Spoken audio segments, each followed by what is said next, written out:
ఆకాశం పైనుంచి వర్షం కురిపించి ఈ పంటని పండించి మీరు ఇలా కోసుకుంటారంటే ఎవరు ఇదంతా అవునా కదా? దేవుడు వర్షం ఇవ్వకపోతే మీరు పని చేసుకుంటారా? ఆయన వర్షం ఇవ్వకపోతే మీరు ఇలా కోసుకుంటూ కూర్చుంటారా? మరి మీ కడుపు నిండుతుందా? మీ పిల్లలకు ఆహారం పెడతారా? ఎందుకు పెట్టి ఇవన్నీ కారణం ఎవరు? దేవుడు. మరి మీరు ఎప్పుడైనా దేవుడిని అనుకున్నారా? అనుకున్నారా అమ్మా దేవుడిని? ఏమనుకుంటావు? ఏమని చెప్పు, ఏమని అనుకుంటావు చెప్పు. అయితే అనుకుంటారు కానీ ఆ దేవుడు తెలుసుకున్నారా అని అనుకున్నారు. ఇప్పుడు నీ పిల్లలు ఉన్నారు, మిమ్మల్ని అమ్మ అని పిలుస్తున్నారు, పక్కన వాళ్ళని అమ్మ అని పిలుస్తారా? ఎందుకు? నువ్వు తెలుసు కాబట్టి, కన్నావు కాబట్టి. పక్కింటి వాళ్ళని పోయి అమ్మ అమ్మ అని పిలిస్తే ఆ పిల్లలకి ఏమనాలా? మీకు బుద్ధి లేదు అంటారు. అవునా కదా? కనేది నేనైతే నువ్వు వాళ్ళని అమ్మ అంటున్నావా? ఇప్పుడు మనుషులు ఏం చేస్తారంటే, కనేది దేవుడైతే, మిమ్మల్ని ఏర్పరిచిన దేవుడైతే, మిమ్మల్ని నడిపించింది దేవుడైతే, మీకు వర్షం కురిపించిన దేవుడైతే, మీకు ఆహారం తీసే దేవుడైతే ఏం చేస్తారు మనుషులు చేస్తా? దేవుడు కాందాన్ని పోయి దేవుడు అని అంటున్నారు. పోయి చెట్టుని పోయి మొక్కుతాడు, ఒకరు రాయిని పోయి ఒకరు మొక్కుతాడు. నువ్వే నాకు వర్షం కురిపించావు, అన్నం పెట్టావు, బాగా పెట్టావు. ఎందుకు? అజ్ఞానము అంటారు, జ్ఞానం లేని తత్వం అంటారు. అయితే ఆ వర్షం కురిపించిన దేవుణ్ణి ఎట్లా మొక్కాలా? ఇదిగో ఆకాశం అందున్న తండ్రి, పరమ తండ్రి అని మొక్కాలి. అవునా కాదమ్మా?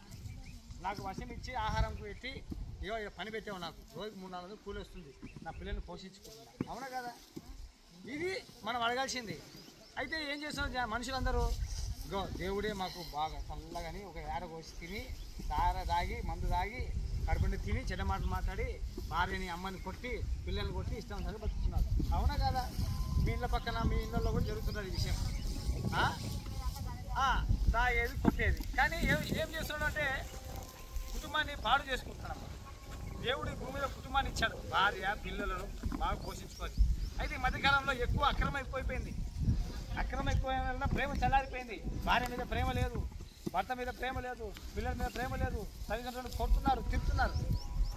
వీటన్నిటికీ పెద్ద శిక్ష ఉందమ్మా. దేవుడు శిక్ష విధిస్తాడు వీటన్నిటికీ.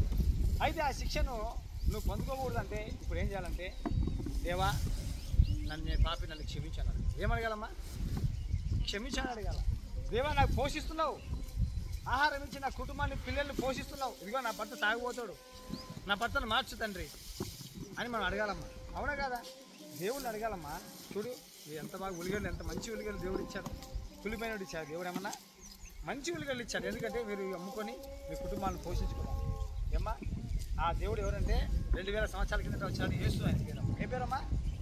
యేసు. అంటే మీరు కులం అనుకుంటారు, మళ్ళా ఇది వాళ్ళ కులస్తులే అనుకుంటారు కదా? కాదమ్మా. ఇప్పుడు మీ పిల్లలకి తండ్రి మీరే, తల్లి మీరే కదా? అవునా కదా? ఎవరి పిల్లలకి వారే తల్లి, పక్కింటి తల్లి కాదు కదా? కాదా? కాదు. అలాగే దేవుడు తండ్రి ఒకరే, అందరికీ ఆయన్ని దేవుడు. అయితే మనుషులు భేదాలు పెట్టుకొని ఈ లోకంలో రాయిని, రప్పను, చెట్టును, పుట్టను, కొండను, గుట్టను పూజిస్తున్నాడు మానవుడు. అయితే నిజ దేవుడు భూమి ఆకాశం చేసిన దేవుడు 2000 సంవత్సరాల కింద ఈ లోకానికి వచ్చాడు. ఆయన పేరు యేసు, పాపుల రక్షకుడు.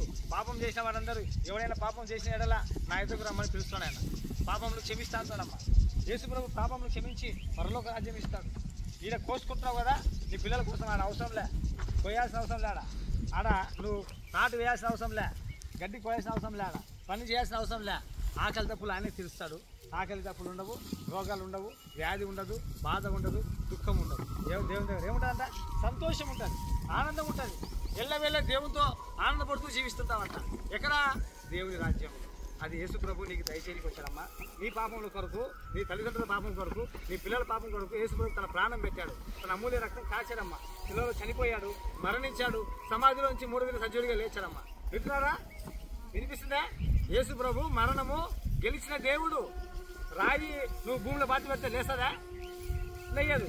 రాయిని ఏం చేయాలా? ఎత్తుకుపోవాలా. ఇది దేవుడు అనుకుంటా. మూర్ఖపు జ్ఞానం లేని మనుషులు తాగి దేవుడు ఈ రాయి దేవుడు అని మొక్కుతున్నారు. కానీ జీవం గల దేవుడు మరణించి తిరిగి సమాధిలోంచి లేచానయ్యా అంటే నమ్మడం లేదు మనుషులు. అంటే ఏమంటారు?